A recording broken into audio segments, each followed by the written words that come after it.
mientras tanto nosotros tendremos la bendición de escuchar la palabra del Señor en el libro de Romanos. Estamos continuando nuestra serie en la carta de Pablo a los Romanos y hoy estamos en el capítulo 3.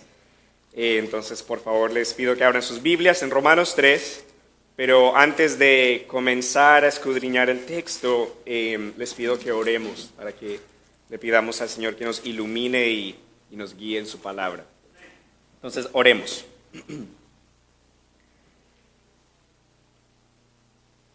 Amado Padre, queremos agradecerte porque tú eres santo, santo, santo, y toda la tierra está llena de toda tu gloria.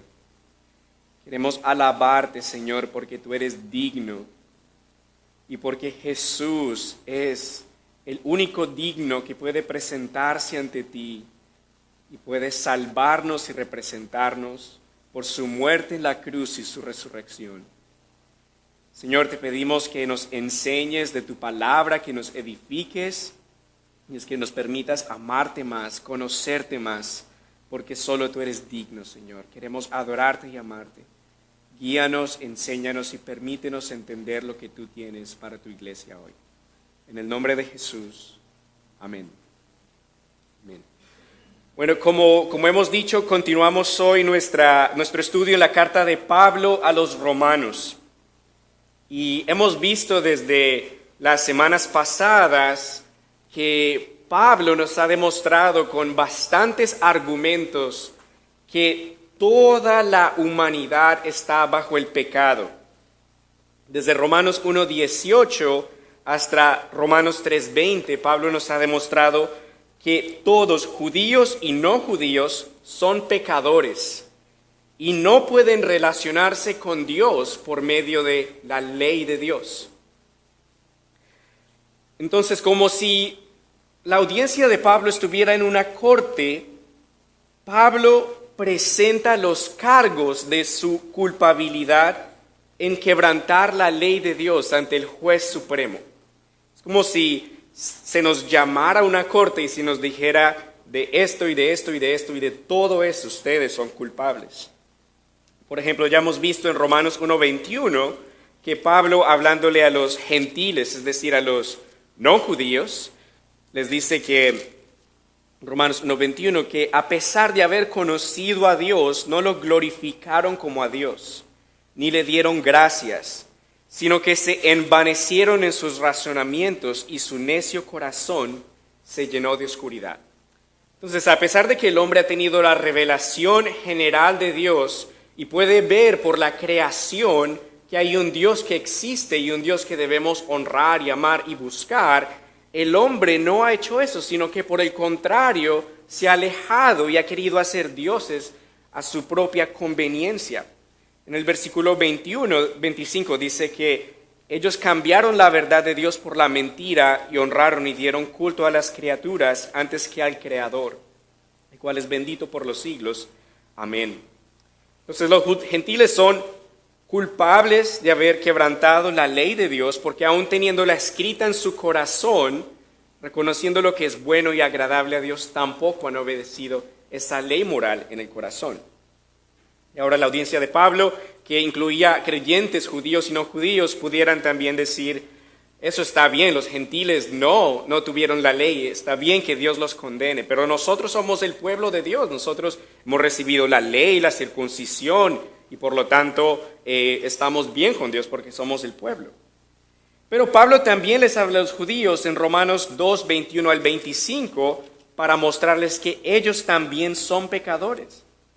Pablo les dice en Romanos 2:21, pues bien, tú que enseñas a otros, hablándole a creyentes judíos, tú que enseñas a otros, ¿no te enseñas a ti mismo? Tú que predicas que no se debe robar, ¿robas? ¿Tú que dices que no se debe cometer adulterio, adulteras? ¿Tú que detestas a los ídolos, robas en los templos? ¿Tú que te sientes orgulloso de la ley, deshonras a Dios quebrantando la ley? Entonces, cualquier jactancia que los judíos pudieran tener en la ley, en la circuncisión, Pablo la quita de en medio para mostrarles a los judíos que ellos también son culpables de quebrantar la ley de Dios. Es más, pues, se pudiera decir que tenían hasta más responsabilidad porque tenían la ley, tenían el conocimiento de lo que era agradable a Dios, pero no la ponían en práctica. Entonces Pablo nos lleva a esta conclusión en este argumento largo para mostrarnos que todos los hombres, judíos y no judíos, somos culpables según la ley de Dios y que no podemos estar en una buena relación con Dios por medio de la ley, por medio de los 10 mandamientos. Y como vamos a ver, este texto nos va a mostrar una radiografía de lo que está en el corazón del hombre. Nos va a mostrar de lo que hay en el hombre sin Cristo. Y aunque no es bueno, el texto nos va a apuntar hacia Cristo y nos va a mostrar aquel que sí puede salvarnos y que sí puede transformarnos y puede regenerarnos de ser pecadores que no aman a Dios y que se alejan de Dios, a ser pecadores que se arrepienten y confían en Jesucristo para salvación y son aceptados por Dios como hijos de Dios por lo que Cristo ha hecho por nosotros. Ahora, por muchísimo tiempo se ha debatido si el hombre es naturalmente bueno o malo. Thomas Hobbes, por ejemplo, en el siglo XVII argumentaba que la naturaleza humana es mala, depravada, es mala, y que la policía, las cortes y las autoridades sirven para refrenar el mal en la sociedad.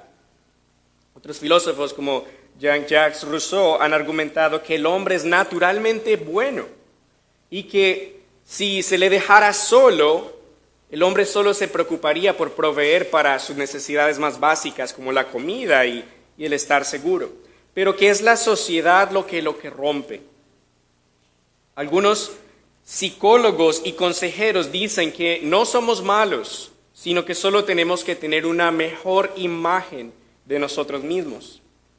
Sin embargo, el testimonio de la Biblia es bastante claro en mostrarnos que desde nuestro nacimiento hasta nuestra muerte, nuestra naturaleza ha sido contaminada por el pecado que heredamos de Adán y por nuestro propio pecado.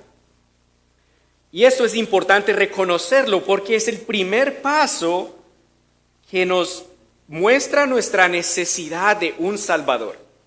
Si no reconocemos que somos pecadores y que hemos quedado cortos de la gloria de Dios y creemos que estamos bien, entonces no nos damos cuenta de que estamos enfermos y de que necesitamos a un Redentor, alguien que nos salve y que nos quite este pecado. Entonces, este texto, el texto en el que vamos a estar hoy, nos va a mostrar la condición caída y pecaminosa del hombre, pero mi esperanza es que entre más grande sea el pecado que vamos a ver, más grande sea la gracia de Dios que puede perdonar y cubrir todo ese pecado. Y que este texto nos apunte hacia el Salvador, hacia Cristo. Y que el Señor nos recuerde que Él nos da la rectitud, salvación y perdón que necesitamos para estar en paz con Dios. Solo a través de Él, no a través de la ley, sino a través de Cristo. Entonces, en el texto de hoy, vamos a leer Romanos 3, versículos 9 al 20. Entonces, por favor, abran sus Biblias en Romanos 3 y vamos a comenzar leyendo desde el versículo 9. Pero para recordar el contexto del pasaje, comienza en el capítulo 3, versículo 1, Pablo hablando acerca de qué ventaja tiene el judío, de qué sirve la circuncisión. Dice después de mucho y por muchas razones. Porque a los judíos se les confió la palabra de Dios. Pero como sabemos, todo el testimonio del Antiguo Testamento nos muestra que Israel no pudo cumplir la ley de Dios, que fue imposible para ellos cumplir la ley de Dios. Y más adelante en el versículo 9, Pablo entonces retoma la relación con los judíos de esta manera, diciendo, ¿entonces qué? ¿Somos nosotros mejores que ellos? De ninguna manera, porque ya hemos demostrado que todos, judíos y no judíos, están bajo el pecado. Como está escrito, no hay ni uno solo que sea justo, no hay quien entienda. No hay quien busque a Dios. Todos se desviaron, a una se han corrompido. No hay quien haga lo bueno, no hay ni siquiera uno. Su garganta es un sepulcro abierto y con su lengua engañan. En sus labios hay veneno de serpientes. Su boca está llena de maldición y de amargura. Sus pies son veloces para derramar sangre. Su destrucción y desgracia hay en sus caminos y no conocen el camino de la paz. No hay temor de Dios delante de sus ojos.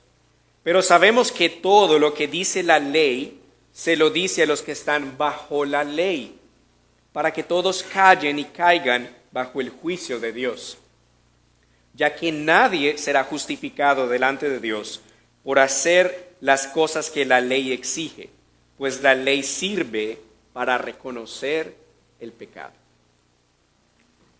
Entonces no pinta muy bien para el hombre natural sin Cristo, pero esta condición caída nos apunta hacia la necesidad de Cristo y hacia el único Salvador que nos puede librar de estas cosas. Entonces vamos a ver 3 puntos en el pasaje. Primero, todos los hombres están bajo el pecado. Todos los hombres, sin excepción, están bajo el pecado, en el versículo 9. Segundo, todos los hombres están totalmente depravados. Todos los hombres están totalmente depravados. Los versículos 10 al 18. Y tercero, todos los hombres están bajo el juicio de Dios. Todos los hombres están bajo el juicio de Dios. Los versículos 19 al 20. Entonces, todos los hombres están bajo el pecado. En el versículo 9, Pablo comienza con una pregunta retórica, una pregunta que uno puede responderse a sí mismo, preguntándose, entonces, ¿qué? ¿Somos nosotros, es decir, los judíos, mejores que ellos? ¿Mejores que los gentiles?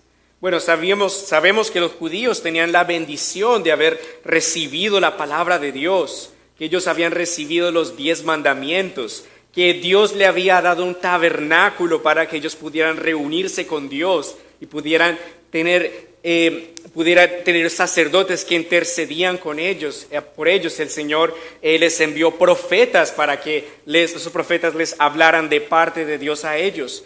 De su pueblo viene el Mesías, nuestro Señor Jesucristo. Pero Pablo responde diciendo que aún teniendo todas esas bendiciones y privilegios, no les hacía superiores que los gentiles. Pablo responde de una vez, de ninguna manera. No somos mejores que ellos, porque con más privilegio viene más responsabilidad. Y al tener todos estos privilegios y no cumplirlos, mostraron que no estaban en una correcta relación con Dios por el solo hecho de tener estas cosas. El solo hecho de tener la ley no les hacía merecedores de la salvación. Ahora, Pablo ya ha demostrado con bastante evidencia de la ley y también de lo que está escrito en nuestro corazón, que todos los hombres, judíos y no judíos, están bajo el pecado. Ahora, cuando él dice que están bajo el pecado, nos está diciendo que están bajo el dominio y el poder del pecado. Que el hombre es un esclavo del pecado, que no puede hacer nada bueno para Dios porque su voluntad está esclavizada al pecado. Y esto ha sido así desde el jardín del Edén, cuando Adán y Eva comieron del fruto del bien y del conocimiento del bien y del mal. Dios les había dicho que podían comer de todo fruto del jardín, pero que de ese no debían comer, porque el día que comieran de ese fruto, morirían. Y al ellos comer, al ser engañados por la serpiente y comer, el pecado entró al mundo. Y el pecado es la desobediencia a Dios. Es cuando el Señor nos dice, quiero que hagan esto por su bien, pero no lo hacemos, ahí pecamos. Cuando le decimos a un hijo, no te vayas por allá porque te vas a caer, pero el niño corre más rápido y se cae y llora. Entonces, el pecado es desobediencia a Dios. Y por este pecado entró la muerte al mundo, que se manifiesta no solamente en el decaimiento de nuestro cuerpo, sino también en una separación con Dios. Que no hay esa comunión que Adán y Eva tenían con Dios, en que podían caminar con el Señor en el jardín del Edén, sino que ahora ya no podemos ver a Dios por el pecado. Pero algún día sí lo veremos cuando estemos en el cielo con Cristo. Adán y Eva fueron expulsados de la presencia de Dios por su pecado. Y vemos más adelante en Génesis 6:5, por ejemplo, en el tiempo de Noé, que el Señor vio que era mucha la maldad de los hombres en la tierra y que todos los planes y pensamientos de su corazón eran siempre los de hacer el mal. Entonces el pecado hace que la persona sin Cristo quiera siempre pecar y que sus pensamientos y todo lo que hay en su corazón esté siempre dirigiéndose hacia el mal. Jesús dijo en Juan 8:34, de cierto les digo que todo aquel que comete pecado, esclavo es del pecado. Su voluntad está dirigida hacia pecar, hacia hacer lo que no le agrada a Dios. Hacer lo que es su voluntad, pero una voluntad corrupta y contaminada por el pecado. Según Pablo, entonces, todos sin excepción hemos estado bajo el pecado porque nuestra naturaleza ha sido corrompida por ese pecado. Entonces, como vamos a ver, se requiere que Dios haga un milagro en nosotros, que nos permita nacer de nuevo, para que Él quite el corazón de piedra pecaminoso y nos dé un corazón de carne dispuesto a obedecerle y amarle y a buscarle a Él. Ahora, amados hermanos, es bueno reconocer que hemos pecado y aún en Cristo que luchamos contra el pecado. Porque si reconocemos que tenemos un problema, podemos ir a aquel que nos da la solución. Primera de Juan 1:8-10 nos dice que si decimos que no tenemos pecado, nos engañamos a nosotros mismos y la verdad no está en nosotros. Pero si confesamos nuestros pecados, Él es fiel y justo para perdonar nuestros pecados y limpiarnos de toda maldad. Si decimos que no hemos pecado, lo hacemos a Él mentiroso y su palabra no está en nosotros. Entonces debemos reconocer que somos pecadores para ir al Señor que nos perdona. Como vemos en el texto, todos, judíos y no judíos, son pecadores. Y no queremos ser pecadores impenitentes en enemistad con Dios, sino pecadores perdonados por la sangre de Jesús. Esta semana, investigando para la preparación de este mensaje, me encontré con una encuesta de Lifeway, la organización que publica muchos libros cristianos, y en esa encuesta encontraron acerca de la percepción de la gente del pecado, que 67% de las personas que respondieron se identificaron como pecadores. 34% de ellos se esfuerzan para no ser tan pecadores, 5% se sienten bien siendo pecadores y 28% dependen de Jesucristo para vencer el pecado. Muy interesantemente también, 10% creen que el pecado no existe y 8% creen que no son pecadores. Muy interesante. Porque la evidencia es clara en la Biblia de que el pecado sí existe y de que el hombre está totalmente esclavizado al pecado, como lo vamos a ver en el siguiente punto, de que el hombre está totalmente depravado. Vamos a ver en los versículos 10 al 18 que Pablo cita bastantes ejemplos del Antiguo Testamento para mostrarnos que todos los hombres somos pecadores. Que la naturaleza humana sin Cristo no tiene la capacidad de hacer ningún bien que merezca la salvación. No hay ninguna buena obra que se haga por nuestras propias fuerzas que merezca que Dios nos conceda su perdón y salvación. No hay nada bueno aparte de Cristo que podamos hacer que merezca que Dios nos permita entrar en el cielo. No podemos hacer la voluntad de Dios para cumplir los requerimientos de la ley como Él lo exige. Solo los 10 mandamientos son suficientes para mostrarnos que no los hemos cumplido. Pero a nivel humano hay mucha gente que hace bien. Hay filántropos que hacen bien. Hay gente que no ama a Dios, no reconoce a Dios. Hay gente que se identifica como atea, que le ayuda a ancianos a cruzar la calle o que hace obras de caridad. También, por ejemplo, la fundación de Bill y Melinda Gates, desde el 2021 han donado más de 65 billones de dólares para financiar proyectos de desarrollo económico y salud a nivel mundial. Sin embargo, todas las cosas que no son hechas en fe y para la gloria de Dios aún cuentan como pecado. Entonces, los mejores esfuerzos que no son hechos para la gloria de Dios y a través de Cristo, aún eso cuenta como pecado. Entonces, no hay nada bueno que podamos hacer porque nuestra condición es sin Cristo es de completa depravación e incapacidad. Entonces, vamos a ver en los siguientes versículos 4 puntos. La condición pecaminosa del hombre, en los versículos 10 al 12. El habla pecaminosa del hombre, en los versículos 13 al 14. La conducta pecaminosa del hombre, en los versículos 15 al 17. Y un breve resumen de los versículos 10 al 18. Primero, la condición pecaminosa del hombre, en los versículos 10 al 12. El habla pecaminosa del hombre, en los versículos 13 al 14. La conducta pecaminosa del hombre, en los versículos 15 al 17. Y cuarto, el resumen de lo anterior. Entonces, en los versículos 10 al 12, la condición pecaminosa del hombre. Como está escrito, Pablo ahora va a citar el Antiguo Testamento. Escrito está, no hay ni uno solo que sea justo. No hay quien entienda, no hay quien busque a Dios. Todos se desviaron, a una se han corrompido. No hay quien haga lo bueno, no hay ni siquiera uno. Wow.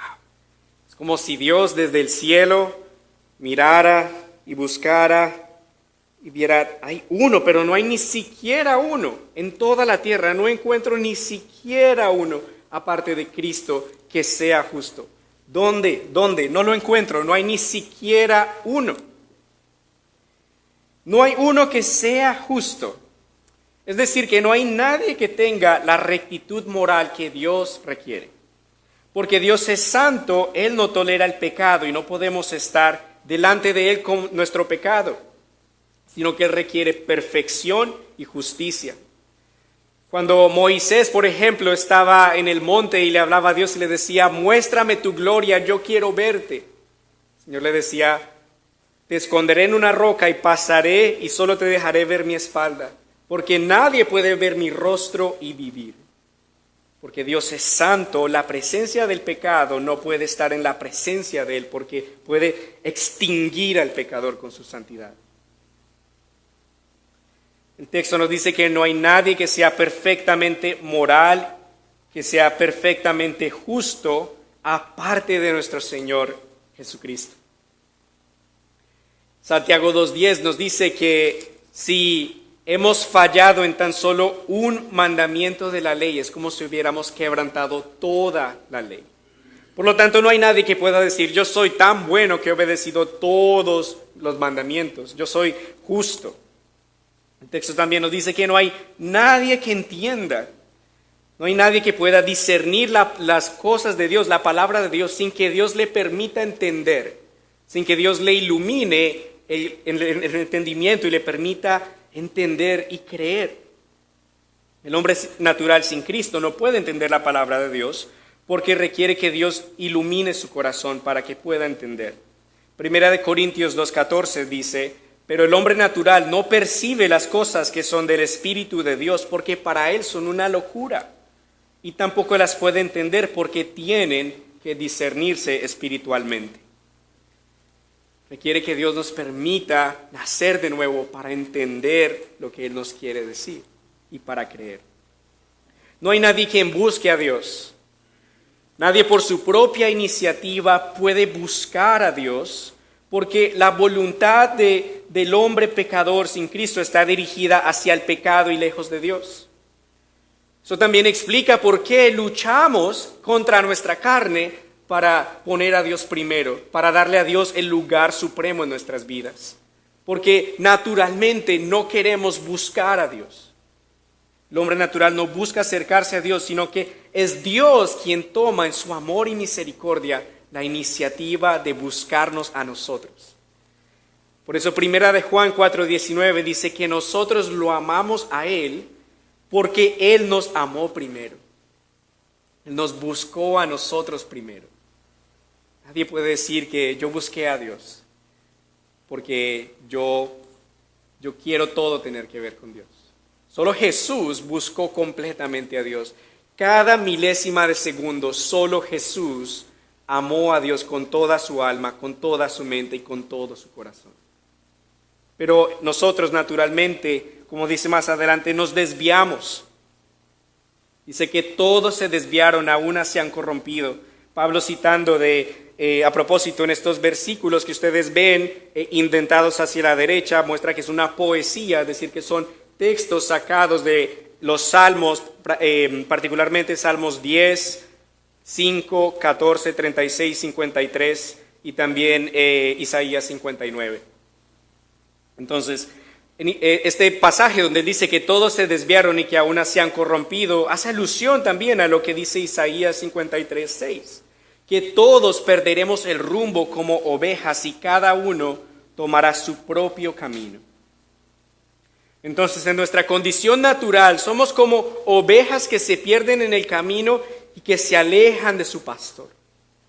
Somos como ovejas perdidas y sin Cristo nos desviamos por caminos que llevan a la muerte. Proverbios 14:12 dice, hay caminos que el hombre considera rectos, pero que al final conducen a la muerte. El hombre natural sabe creer por dónde va, sabe que si hace algo que hasta su conciencia le dice que está mal, pero si no le hace daño a otros, no hay ningún problema porque no es tan malo y nadie me está viendo. Si yo digo esta pequeña mentira, yo la puedo justificar porque me va a hacer bien, no es tan malo. Nadie me está viendo, no le estoy haciendo mal a nadie, ¿quién se va a enojar? Pero nos desviamos porque quedamos cortos del perfecto estándar de santidad de Dios que Él requiere de nosotros. Y esa pequeña mentirita, y eso se convierte cada vez en un pecado más grande, que es el camino que lleva a la muerte. Entonces no hay nadie quien haga lo bueno, no hay ni siquiera uno. Como hemos dicho, también hay gente mala, hay gente menos mala que hace cosas buenas. Porque en la gracia común de Dios, no todos somos tan malos como pudiéramos ser. No todo el mundo es tan malo como pudiera ser. Por ejemplo, como vimos antes en la serie de Esther, Asuero, un rey malo y despiadado, fue usado por Dios para prevenir el exterminio de los judíos. Ciro, el rey de Persia, fue usado por Dios para permitir que los judíos regresaran a su pueblo después del exilio. Sin embargo, ninguna de estas obras son suficientes para merecer la salvación. Ningún bien que hagamos es suficiente para cumplir los mandamientos y estatutos de Dios. También Isaías 64, 6 dice que todas nuestras mejores obras no son aceptables ante Dios sin Cristo. Podemos entenderlo de allí. Isaías 64, 6 dice, todos nosotros estamos llenos de impureza. Todos nuestros actos de justicia son como un trapo lleno de inmundicia. Todos nosotros somos como hojas caídas, nuestras maldades nos arrastran como el viento. Entonces, sin Cristo, nuestras mejores obras, nuestros mejores intentos de salvación no son como más que trapos de inmundicia. Según Coalición por el Evangelio, el Canon de Dort nos dice, por consiguiente, todos los hombres son concebidos en pecado, y al nacer como hijos de ira, incapaces de algún bien saludable o salvífico, e inclinados al mal, muertos en pecados y esclavos del pecado, y no quieren ni pueden volver a Dios, ni corregir su naturaleza corrompida, ni por ellos mismos mejorar la misma sin la gracia del Espíritu Santo, que es quien regenera. Entonces la condición del hombre es totalmente pecaminosa, inclinada hacia el mal e incapacitada de salvarse a sí mismo. Y eso entonces también se muestra en lo que sale de la boca del hombre. La radiografía que Dios hace, esos rayos X nos muestran que hay algo que no está bien en el corazón.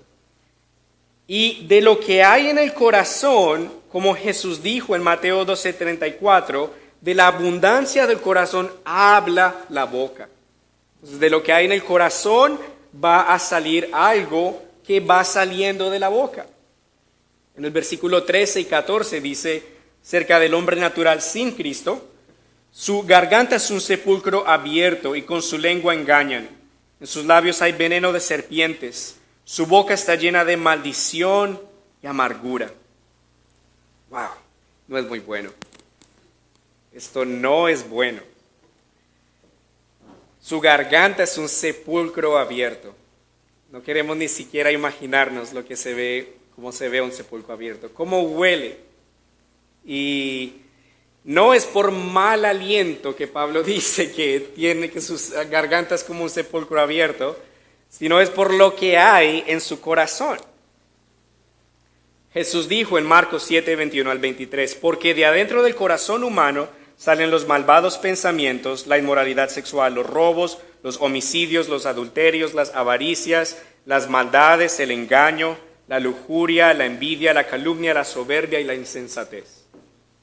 Todos estos males vienen de adentro y contaminan a la persona. Entonces, todo esto que es malo sale de la garganta, engaños, peleas, y como dice el texto, es como si fuera veneno que están en los labios de una serpiente. No me gustan las serpientes para nada. Esa serpiente que tiene ese veneno se lanza sobre su víctima y le inyecta ese veneno. Entonces, palabras malas también pueden llegar y hacer mucho daño. Y eso sale del hombre pecador. Hermanos, hay familias que se han separado por cosas que se han dicho. Hay países que han entrado en guerras por cosas que se han dicho. Hay cosas que hemos dicho que hubiéramos querido no decir y poder volvernos a meternos a la boca. Tenemos que tener cuidado con lo que decimos, con lo que sale de nuestra boca. Santiago 4, 5 al 10 nos habla de la lengua, este famoso pasaje que habla acerca de la lengua. Santiago 4, 5 al 10 dice, así es la lengua. Aunque es un miembro muy pequeño, se jacta de grandes cosas. Vean qué bosque tan grande puede incendiarse con un fuego tan pequeño. Y la lengua es fuego, es un mundo de maldad. La lengua ocupa un lugar entre nuestros miembros, pero es capaz de contaminar todo el cuerpo. Si el infierno la prende, puede inflamar nuestra existencia entera. La gente puede domesticar y en efecto ha domesticado a toda clase de bestias, de aves, serpientes y animales marinos. Pero nadie puede domesticar a la lengua. Esta es un mal indómito que rebosa de veneno mortal. Con la lengua bendecimos al Dios y Padre y con ella maldecimos a los seres humanos, que han sido creados a imagen de Dios. De la misma boca salen bendiciones y maldiciones. Hermanos míos, esto no puede seguir así. Debemos tener cuidado con lo que sale de nuestra boca, porque lo que decimos puede servir para edificar, pero también puede servir para destruir. Efesios 4:29 nos dice que no pronuncien ustedes ninguna palabra obscena, sino solo aquellas que contribuyan a la necesaria edificación y que sean de bendición para los oyentes. Entonces, si en algún momento tenemos la tentación de decir algo que no edifique, o de hablar de alguien que no esté presente, o decir alguna palabra grosera, oremos al Señor en ese momento por ayuda para mejor callar y que nos perdone por lo que hay en nuestro corazón. Para que lo que salga de nuestra boca sirva para edificar y amar a otros y no destruir. Entonces, lo que vemos es que lo que hay en el corazón, en el hombre natural, no es bueno, lo que sale de su boca no es bueno, y entonces lo que sale de la boca va a reflejar lo que el hombre va a hacer, cómo es su conducta. Entonces vemos ahora en los versículos 15 al 17 la conducta pecaminosa del hombre. Allí dice, sus pies son veloces para derramar sangre, destrucción y desgracia hay en sus caminos, y no conocen el camino de la paz. Wow, como vemos, esto no es una buena radiografía. Hay una enfermedad muy delicada acá, que es el pecado, y que solo la sangre de Jesús puede curar. Hermanos, con solo ver las noticias, usted puede ver, por ejemplo, tomando el ejemplo de la guerra entre Rusia y Ucrania, que miles de personas han muerto en esta guerra que solo ha traído destrucción y desgracia, sin contar todas las guerras pasadas en el mundo. Y el hombre naturalmente no ama a su prójimo, y lo podemos ver desde que Caín mató a su propio hermano. Naturalmente el hombre no ama a su prójimo y solo quiere ponerse a sí primero, aun cuando le cueste matar a su prójimo, pasar dejando destrucción y desgracia.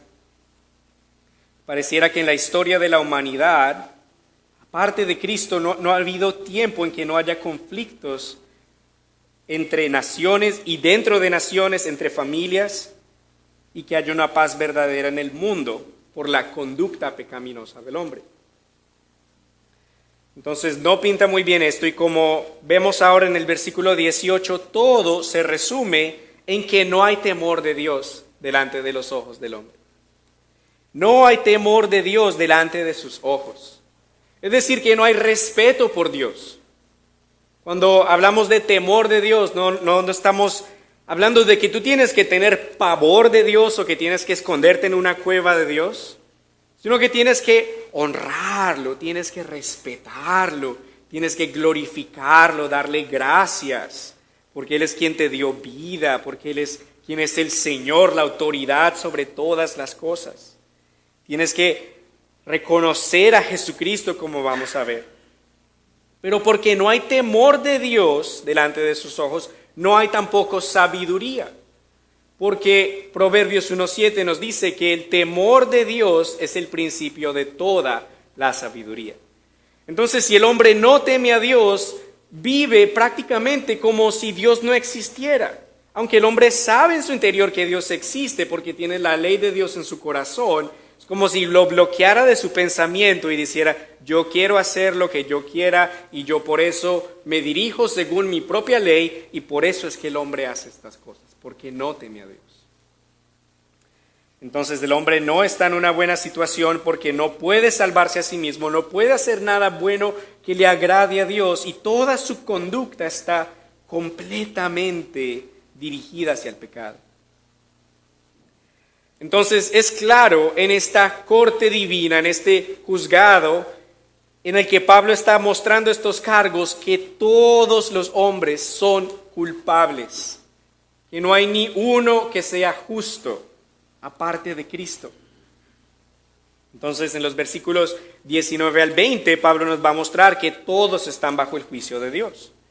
Allí dice, pero en el versículo 19, pero sabemos que todo lo que dice la ley se lo dice a los que están bajo la ley, para que todos callen y caigan bajo el juicio de Dios. Entonces los cargos son presentados y no hay defensa que valga, aparte de Cristo. No hay buena obra que nadie pueda decir, yo hice todas estas obras de caridad, yo hice todas estas cosas buenas, yo me porté bien, yo fui una persona buena, yo me merezco ir al cielo, yo sé que cuando yo llegue al cielo Dios va en la balanza, mis obras buenas van a pesar más que las malas, yo sé que Dios me tiene que dejar entrar porque yo soy una buena persona, yo me merezco ir al cielo. Nada de eso va a contar. Todos van a callar y caer bajo el juicio de Dios. Hay personas, muchas personas, que creen que para entrar al cielo deben hacer buenas obras, que deben portarse bien para que Dios los deje entrar, que si cumplen los 10 mandamientos Dios los va a dejar entrar al cielo. Pero nosotros creemos más bien que hacemos buenas obras y nos portamos bien porque Dios ya nos salvó. Le damos gracias porque nos salvó y por eso queremos portarnos bien para amarlo y agradarlo y agradecerle. No para que merecer la salvación. Porque como dice el versículo 20 aquí enseguida, nadie será justificado delante de Dios por hacer las cosas que la ley exige, pues la ley sirve para reconocer el pecado. Es decir, que esa ley te dice, no matarás, y tú sabes que tuviste rabia contra un hermano. Y dice Jesús que si tienes ira es como si hubieras matado a esa persona en tu corazón. Dice la ley que no cometerás adulterio, pero si miras a una persona como no deberías mirarla, ya es como si hubieras cometido adulterio. Entonces la ley te muestra que has pecado. La ley te muestra lo que Dios exige y te ayuda a reconocer el pecado, pero hasta ahí llega. La ley no te justifica porque te muestra tu pecado, pero no te permite ser justificado por esa ley porque tú mismo no puedes cumplir esa ley. No sé si ustedes, amados hermanos, pero al leer los versículos 10 al 18, yo me identifiqué con por lo menos más de una cosa. Porque aún en nuestros pensamientos podemos pecar. Aún en nuestros pensamientos podemos quebrantar la ley de Dios. Entonces, ninguno es justo por su cumplimiento de la ley. Nadie será justificado delante de Dios por hacer las cosas que la ley exige. Y si hasta aquí llegara todo, no habrían buenas nuevas. Si hasta aquí llegara todo, entonces significaría que estuviéramos condenados y sin esperanza. Pero gloria a Dios que hay buenas nuevas. Gloria a Dios que hay salvación. Gloria a Dios que hay perdón para los pecadores que creen en Jesucristo. Porque la ley tiene el propósito de llevarnos a Cristo. La ley tiene el propósito de mostrarnos nuestra incapacidad, nuestra insuficiencia en nosotros mismos para buscar una justicia, una rectitud externa que viene de afuera y que nos debe ser dada por medio de la fe. Nos lleva a reconocer que somos pecadores y que necesitamos de un Salvador, de Cristo. Por favor, vayan conmigo a Gálatas 3:19 al 26. En Gálatas 3:19, Pablo va a hablar acerca del propósito de la ley. ¿Será que Dios nos dio esta ley solo para mostrarnos nuestro pecado y para condenarnos? No, porque Dios es justo, pero también es lleno de gracia y misericordia. Dios también perdona al pecador que ama a Cristo, confía en Él y se arrepiente de sus pecados. Gálatas 3:19 dice así. Entonces, ¿para qué sirve la ley? Pues fue añadida por causa de las transgresiones, hasta que viniera la semiente, a quien fue hecha la promesa y fue ordenada por medio de ángeles en manos de un mediador. Y el mediador no lo es de uno, pero Dios sí es uno. ¿Contradice la ley a las promesas de Dios? De ninguna manera, porque si la ley dada pudiera dar vida, la justicia sería verdaderamente por la ley. Pero la Escritura lo encerró todo bajo pecado para que la promesa que es por la fe en Jesucristo fuera dada a los creyentes. Pero antes de que viniera la fe estábamos confinados bajo la ley, encerrados para aquella fe que iba a ser revelada. De manera que la ley ha sido nuestro tutor para llevarnos a Cristo, a fin de que fuéramos justificados por la fe. Pero al venir la fe, no estamos ya al cuidado de un tutor, pues todos ustedes son hijos de Dios por la fe en Cristo Jesús. Amén. Entonces la ley nos lleva a Cristo, nos permite encontrar al Salvador, al Señor Jesucristo. Ahora es muy interesante como aquí Pablo describe a la ley, lo describe como un tutor. Ahora, él no se está refiriendo a tutor en el término en que por lo menos yo lo entiendo, como alguien que enseña, alguien que da tutoría, sino más bien se está refiriendo a un tutor como un tipo de persona que había en el tiempo de Pablo, que era como un esclavo que acompañaba a un niño, que lo llevaba de un lado a otro, que vigilaba que no se fuera a caer o a perder y que muchas veces lo disciplinaba fuertemente. Ese era el tutor. Y los niños en el tiempo de Pablo, los niños romanos, no podían esperar hasta el tiempo en que ya pasara esa etapa de su vida y se quitaran de encima ese tutor. Y como lo celebraban cuando llegaban a esa etapa de la adolescencia, es que se ponían una toga, como cuando tú te gradúas de la escuela y tiras el birrete y celebras que terminaste esa etapa de tu vida porque te graduaste del colegio, terminaste. Así también nosotros en Cristo ahora nos libramos de ese tutor que era la ley, que nos disciplinaba fuertemente, porque ahora hemos venido a Cristo. Ahora, esta justicia no es por la ley, sino que somos justificados o declarados justos y perfectos por medio de la fe en Jesucristo. ¿Y cómo funciona eso? Bueno, esto es así porque Jesús es el Hijo de Dios, porque Jesús es el único que fue perfecto, el único que sí cumplió la ley de Dios al pie de la letra, sin falta. Podríamos leer en los versículos 10 al 18 y decir todo lo contrario de Jesús. Jesús es el único que fue justo. Jesús es el único que entendió. Jesús es el único que verdaderamente buscó a Dios. Jesús es el único perfecto y el único justo que nunca pecó. Él obedeció y cumplió toda la ley de Dios a la perfección. Y en el gran amor de Dios, Jesús fue a la cruz por nosotros. Jesús voluntariamente se entregó para ser crucificado por nosotros. Él fue humillado, Él fue aplastado, Él fue traspasado, Él sufrió la muerte que nosotros merecíamos. Todos nuestros pecados, todo nuestro incumplimiento de la ley que vemos en estos versículos, fue puesto sobre Él en la cruz. En la cruz merecíamos morir nosotros, pero cuando Jesús fue crucificado, Dios puso toda nuestra culpa, la puso sobre Él, la castigó en su cuerpo. Él derramó su sangre completamente para que esa sangre sea el pago completo de nuestros pecados. Pero no solamente murió, sino que también resucitó al tercer día, venciendo este pecado.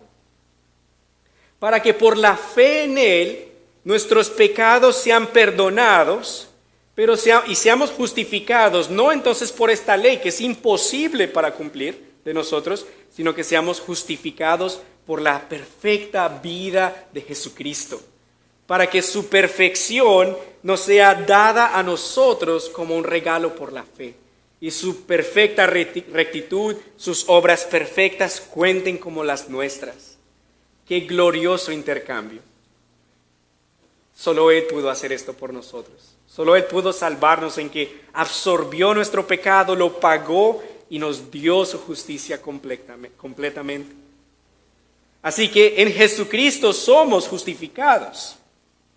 En Jesucristo somos perdonados, no por nuestras obras de la ley, no por nuestra obediencia, no porque tan buenos seamos o porque tan malos no seamos, sino solo por Jesucristo. Gálatas 2:16 nos dice que sabemos que el hombre no es justificado por las obras de la ley, sino por la fe de Jesucristo. Y también hemos creído en Jesucristo para ser justificados por la fe de Cristo y no por las obras de la ley, ya que por las obras de la ley nadie será justificado. Entonces, ¿en qué está nuestra esperanza, amados hermanos? En Jesucristo solamente, porque solamente en Él hay salvación. No hay salvación en nosotros, no hay salvación en nadie más, sino solo en Jesucristo. Amados hermanos, estas son excelentes noticias. Yo sé que esto comenzó con un diagnóstico feísimo, horrible, pero hay muy buenas noticias en Jesucristo. Porque en Cristo somos transformados en por lo menos 3 formas. Pasamos de ser pecadores impenitentes que disfrutan de pecar y hacer todas estas cosas a ser pecadores perdonados que ahora aman a Dios y odian su pecado, quieren amar a Dios y quieren buscar de Dios. Aunque todavía pecamos, tenemos el Espíritu de Dios que nos ayuda a luchar contra el pecado y a dar muerte a las obras de la carne, y algún día recibiremos un cuerpo glorificado en el cielo como el del Señor Jesucristo, que ya no tendrá pecado. Estaremos con Él, estaremos libres de este pecado, y ese pecado será apenas un vago recuerdo. Cuando creemos en el Señor Jesucristo, somos recibidos en una nueva familia. Como dice el versículo 26 de Gálatas, pues todos ustedes son hijos de Dios por la fe en Cristo Jesús. Qué hermoso de que cuando el Señor nos salva, Él nos saca de la familia del pecado, de ser esclavos del pecado, de ser hijos del diablo, para ahora ser hijos de Dios por la fe en Él. Nos adopta como hijos de Dios, nos recibe en su familia, nos hace parte de su iglesia. Dejamos de ser condenados a ser perdonados y hijos amados. Cuando creemos en el Señor Jesucristo, recibimos un nuevo futuro, una vida transformada. Efesios 2, 12 al 14 nos dice, en aquel tiempo ustedes estaban sin Cristo, vivían alejados de la ciudadanía de Israel y eran ajenos a los pactos de la promesa. Vivían en este mundo sin Dios y sin esperanza. Pero ahora en Cristo Jesús, ustedes que en otro tiempo estaban lejos han sido acercados por la sangre de Cristo, porque Él es nuestra paz. Entonces tú puedes vivir hoy con gozo, con paz, con propósito, sabiendo que tienes una vida transformada, que tienes una vida para la gloria de Dios y que todo lo que tú haces para el Señor, Él lo recibe con agrado porque es hecho en fe y para la gloria de Dios. Qué gozo decir que ahora tenemos propósito. Antes éramos como aquellos que vivían desviándose, que no sabían para dónde iban, que no sabían qué hacer con la vida, de dónde venimos, para dónde vamos. Pero ahora en Cristo tenemos propósito. Estamos del lado del vencedor y sabemos que vamos a estar con Él en el cielo. Tenemos vida eterna y propósito en Él. Hermanos, cuán gran amor Dios nos ha dado en que nos ha hecho hijos de Dios y que cerró ese abismo infinito que había entre nosotros y Dios por medio de la cruz. Ese abismo grandísimo que había porque no podíamos cumplir esa ley, Cristo lo cerró cuando Él murió por nosotros y resucitó. Entonces, ¿qué nos queda hacer? Nos queda creer, nos queda confiar en el Señor Jesucristo. Quisiera finalizar con algunas aplicaciones. Si no has creído en el Señor Jesucristo para tu salvación, creo que el testimonio de la palabra es bastante claro en mostrarnos de que no hay nada que podamos hacer para merecer la salvación, que todos somos culpables. Al contrario de lo que piensan algunos, como vimos en esa encuesta, sí somos pecadores, el pecado sí existe. Y sí debemos dar cuentas a Dios por nuestro pecado. Pero no hay nada que podamos hacer para justificarnos delante de Dios o merecer la gracia de Dios. Pero si tú reconoces que eres un pecador y que no tienes esperanza en ti mismo y que necesitas a un Salvador, qué bueno, estás en el lugar correcto. Y es un buen primer paso hacia adelante. Ahora lo que debes hacer es creer. Confía en que tus pecados, por más feos que sean y por muchos que sean, Jesucristo los pagó en la cruz por ti. Confía, pon tu confianza y certeza de que es así, de que Él lo pagó y que su sangre te limpia y te lava de todos tus pecados, y cree que Él resucitó al tercer día y síguele. Síguele, ámale, confía en Él, sé su discípulo, Busca amarlo y seguirle todos los días de tu vida. Y arrepiéntete de tu pecado. Deja atrás el pecado, como vimos acá, te aleja de Dios. Busca al Señor.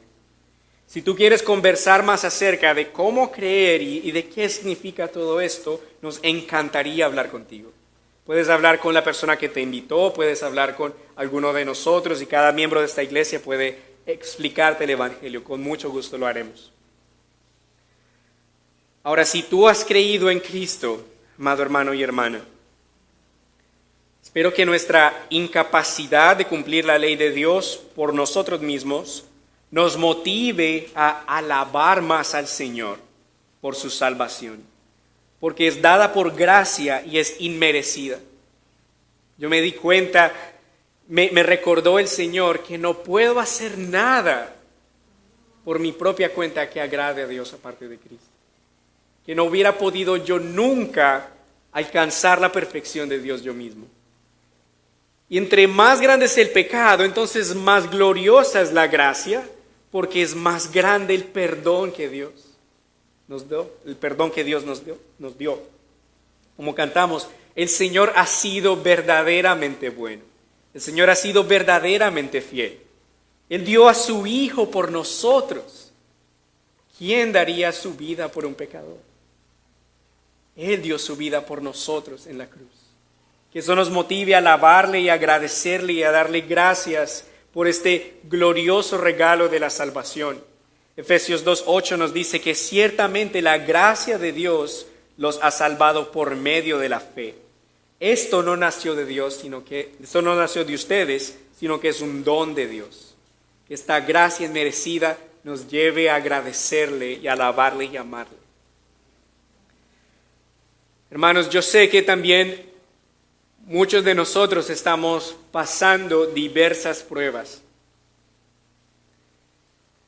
Y espero que esta gracia de Dios nos anime en las luchas, en las pruebas que vivimos, recordando que Dios proveyó para nuestra mayor necesidad.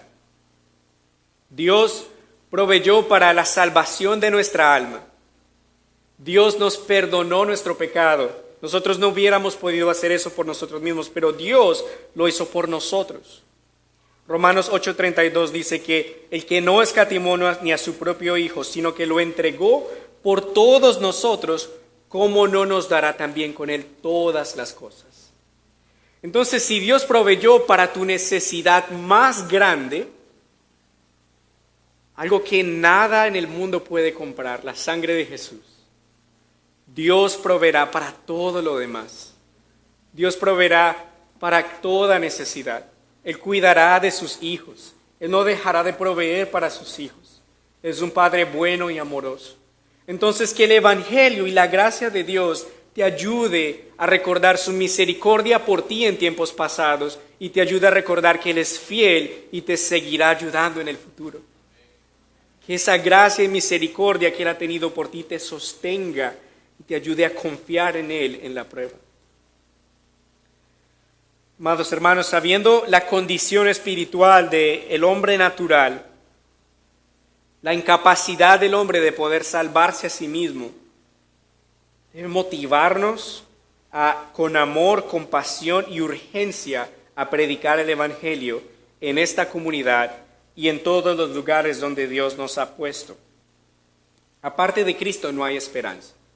Aparte de Cristo no hay salvación. No hay ningún otro nombre dado a los hombres por el que podamos alcanzar la salvación. Dice Hechos 4:12. Entonces, que este evangelio y esta necesidad nos motive a hablar de Cristo. Esta semana te animo a que le prediques a alguien, por lo menos a una persona, acerca de Cristo. Que le hables acerca de la salvación que hay en el Señor. Y como el pastor Alejandro oró, que le pidas al Señor por oportunidades y tomes esas oportunidades para hablar de Cristo. Si vivimos para Él vivimos. Y si morimos, para Él morimos. Vivimos para Él. No importa lo que diga el hombre, lo que importa es lo que a Dios le agrade. Por último, hermanos, a pesar de que ya no estamos bajo la ley, sino bajo la gracia, también podemos deleitarnos en la ley de Dios. También podemos deleitarnos en su palabra, porque como nosotros comemos y nos gusta comer y alimentarnos y saborear la comida que Dios nos da, también la Biblia, la palabra de Dios, es nuestro alimento espiritual. Porque no solo de pan vive el hombre, sino de toda palabra que viene de Dios. Entonces, aliméntate a diario con la palabra. Deleítate en la palabra de Dios, deleítate en la ley de Dios.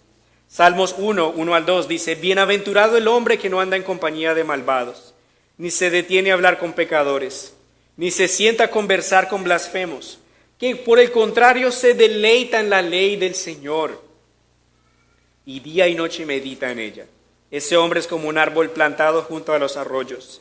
Llegado el momento da su fruto y sus hojas no se marchitan. En todo lo que hace prospera. Que nos deleitemos en la palabra del Señor. Deleitémonos en su palabra porque su palabra nos santifica. Entonces llegó el momento del veredicto. Estamos en la corte divina. Sabemos que según nuestras obras y según la ley somos culpables. Pero Jesucristo es nuestro abogado ante el Padre. Y Él pagó nuestra condena y nos da libertad del pecado y vida eterna. Gloria a Dios, de que en esa corte Jesús se apareció. Y Jesús dijo, yo pago por él, yo pago por ella.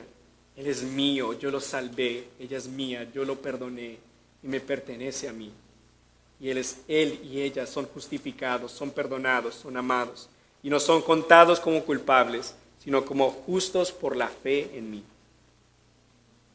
Algún día, por la gracia de Dios, seremos presentados como santos e intachables por no la ley, no por nuestras obras, sino por la justicia de Cristo. Finalizamos leyendo Judas 1:24 al 25. Y aquel que es poderoso para cuidar de que no caigan y presentarlos intachables delante de su gloria con gran alegría, al único Dios nuestro Salvador, por medio de Jesucristo, sean dadas la gloria y la majestad y el dominio y el poder, desde antes de todos los siglos y siempre. Amén. Amén. Señor, te agradecemos por tu palabra. Te agradecemos, Señor, porque nos has mostrado de que en nosotros mismos somos insuficientes, incapacitados, y no podemos alcanzar la perfección que tú exiges de nosotros por tu ley. Pero te damos gracias, Señor, de que Jesucristo sí lo hizo, de que Jesús sí cumplió la ley a la perfección, y de que Jesús murió en el madero por nosotros, de que su sangre nos perdonó y nos limpió todos nuestros pecados, y que al tercer día Él resucitó y Él vive hoy. Te alabamos, Señor, por tu perdón, por tu gracia, por cuán gran salvación nos has dado. Que esta salvación, Señor, nos motive a amarte más, a adorarte cada día más y a vivir para ti, Señor. Te adoramos en el nombre de Jesús. Amén. Amén.